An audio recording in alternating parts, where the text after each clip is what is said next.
បងប្អូននេះអិនចិន7អានេះគុណវាអេបងប្អូនជំនឿណាខ្ញុំនៅក្បត់នៅលើតុនោះដែកប្រភេទដែកជំនឿវាលោតសញ្ញាស្ទួយនេះយើងនៅងងហ្នឹងពេលយើងរើប៉ះដែកប៉ះសបកប៉ុងអីវាលោតសញ្ញាលោតសំឡេងចឹងហើយនៅលើកេះនោះមាសបងប្អូនមើលឃើញអត់ទេជំនឿណាមាសផ្សេងឃើញទេសំឡេងផ្សេងហើយដូចសញ្ញាច្អល់រូបដុល្លាររូបលុយសញ្ញាព្រួយណាបងប្អូនឃើញទេអីបងប្អូនរាវអត់ខ្លាចប៉ះប្រប់ប៉ះអីដល់ពេលប៉ះដែកឃើញទេច្បាស់អញ្ចឹងស្រួលហើយចាប់បាន1ម៉ែត្រជាងអីបងប្អូនអិនចិន7នេះ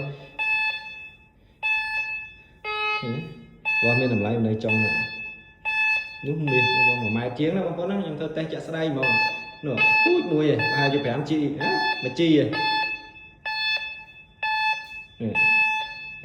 នេះក្បត់បែងចែកដាច់ស្អាតមកទាំងសំឡេង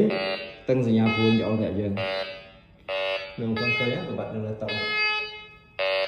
អិនចិន7អីមក